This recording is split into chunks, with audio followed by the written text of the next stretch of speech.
loves, and welcome back to my channel. Thank you for being here. Thank you for tuning in and joining me. In this video, I wanted to chat a little bit about visualization, the power of visualization, as well as giving you a technique that I've used. So over this year, we have seen a lot come up in our media. We've been seeing a lot of darkness in our society, a lot of violence, a lot of anger, a lot of hatred, a lot of sadness. And this is all coming up into our collective right now so that we can view it, we can experience it, we can feel it, we can see it, we can honor it for what it is. And ultimately we can transmute it into light. Things can't be changed until we see and understand exactly what it is that needs to change and how we can go about making those changes in our individual lives so that we can affect then the collective experience. So this visualization that I've been using, it came to me around the time of when we were seeing this big movement towards Black Lives Matter, are seeing so much of that come to light. Now with the internet and how fast information can reach people, we were seeing, or I'll speak for myself, I was seeing in my social media realm a lot of darkness, a lot of violence, a lot of anger. And it's really important that we sat with this, that we could dissect it so that we could understand not only from our own lens, but also from the lens of others, so that we could really integrate a whole version, a whole understanding of what life experience is like for all of us individually and how that molds together collectively and affects each of us. So without diving too deep into that aspect of one of the issues we've been seeing this year, I wanted to offer you a visualization technique, and I mentioned this came to me during that time. Now, there was a lot to digest, so I found myself feeling really helpless.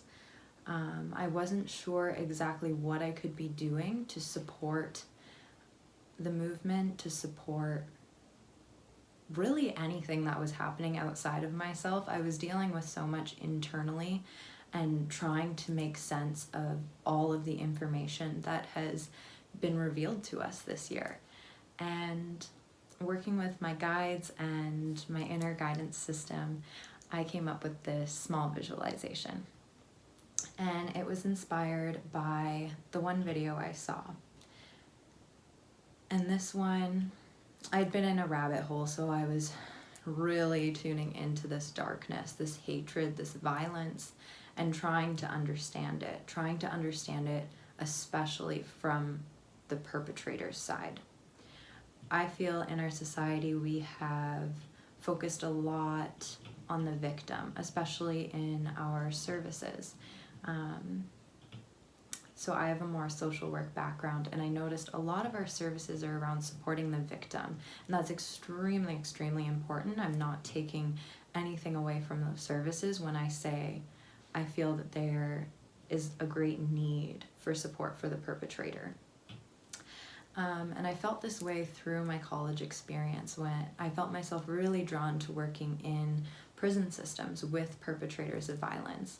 And I felt this strong pull because, first off, the prison system just makes zero sense to me that we are not teaching these people skills and showing them compassion, because we know those are the tools to living a healthy, involved life. And I found myself just wondering, if we could give better support, what our world could look like, right? Because people coming out of prison are going to be integrating back into our society. They're going to be our neighbors. They're going to be at the workplace. So wouldn't we want these people to receive the healing that they deserve, that our collective society deserves? So, getting on a little bit of a tangent, but so the one scene video that I watched that really hit home for me. It was an older gentleman walking towards a group of officers. I'm gonna say, I don't remember the specifics of this video, but I'm gonna say probably a dozen or so officers and this one elderly man.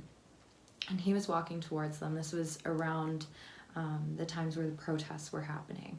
A lot of protests were happening, and we were seeing some really scary things on our news, and we were seeing our fellow humans, our fellow brothers and sisters acting in a way that a lot of us couldn't wrap our heads around. A lot of us didn't understand.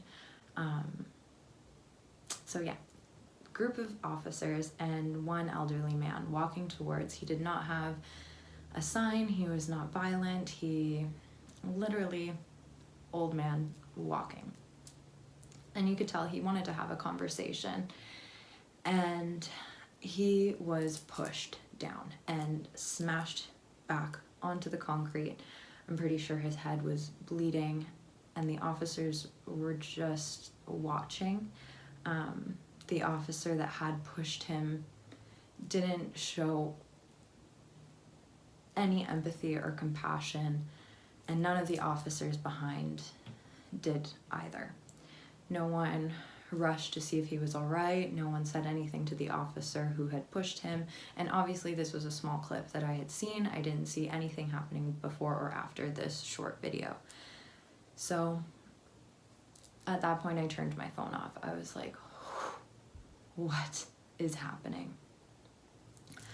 And I closed my eyes and I asked my angels just to help me understand and to help me make action that could help in some way. They told me, rewrite this story. I asked myself, how can this be transmuted and shifted into the complete opposite, into something really positive, really uplifting, how could we resolve this conflict into something more constructive for the individuals involved in that very moment, and then also collectively, all of us that were watching this conflict unfold.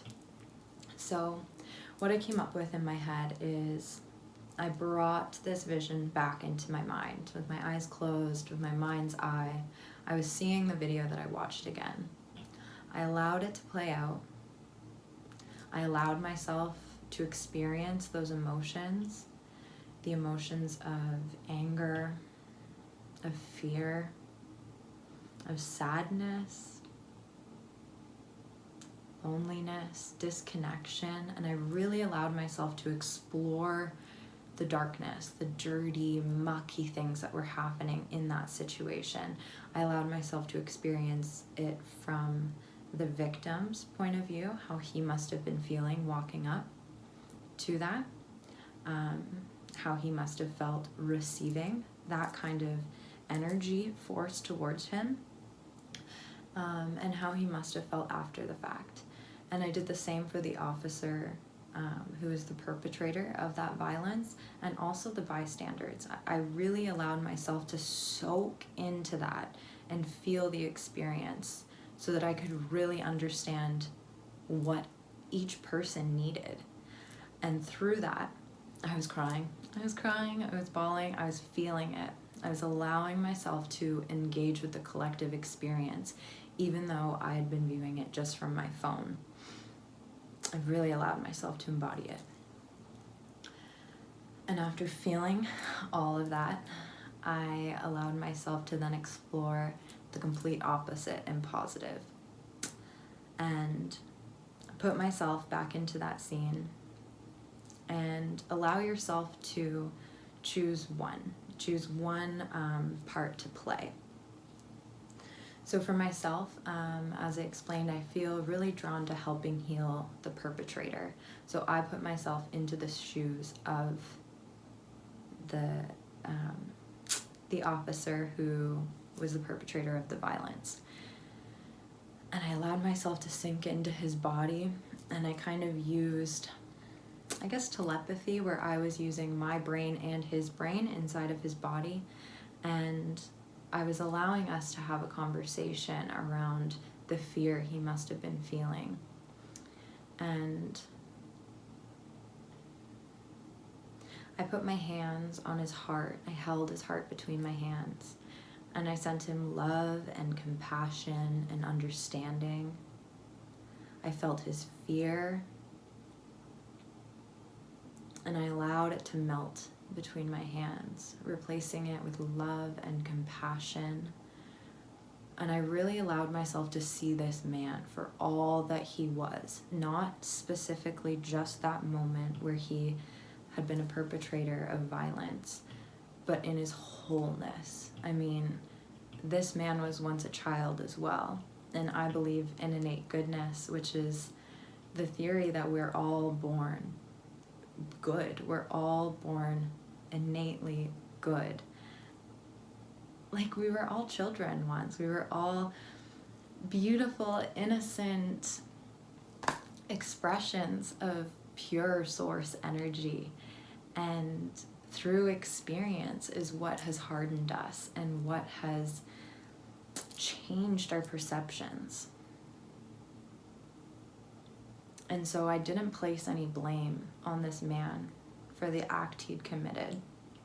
Instead, I tried to see where he got hurt, where he was the victim of violence.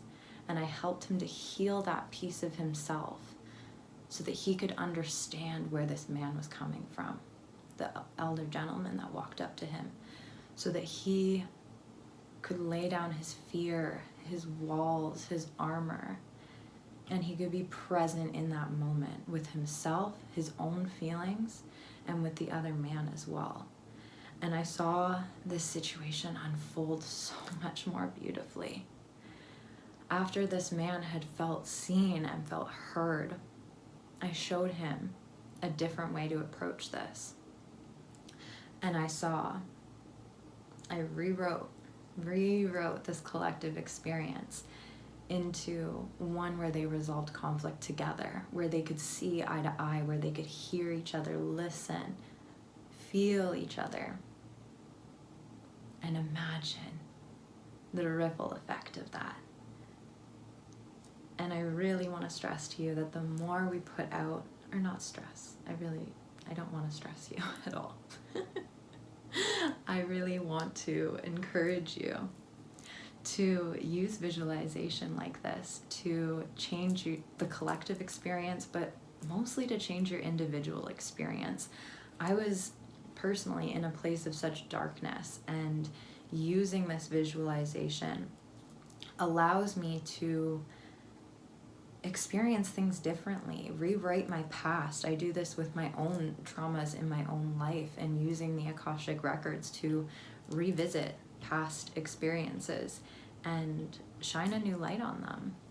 So you can do this with entering the body of your past self or of a collective experience, or you can place yourself in that experience as well. You can see yourself almost like an angel coming down to help resolve conflict, or to even just be a supportive shoulder in an experience. So if you're going back to heal a trauma of your own where you just needed someone to hug you, you just needed someone to listen, you can do that for yourself as well. Put yourself back in those past experiences and allow yourself to rewrite it in the positive way, in a way that is most abundant, fulfilling, ease, like just allow yourself to re-enter those experiences and put a new twist on them. And you can do this for the future as well. So if there's any kind of situation you're feeling nervous about and your anxiety is taking you to the worst case scenario, you know, our brains enter the Akashic Records and the quantum field all the time, especially if you are someone experiencing anxiety, depression. You're entering other states. You're going into, you're visualizing, right? So take harness of that. You can take control of that. Notice where your brain is going and play out the complete opposite positive. And feel that shift happen within you. So I hope that was helpful. I have been wanting to record that visualization for a while now. So thank you for being here. I hope you enjoyed. Please leave a comment down below, like this video, subscribe to my channel. It would mean so much to me. And I am so grateful for you being here in this video at this very moment, and also for just being here on Earth. Thank you.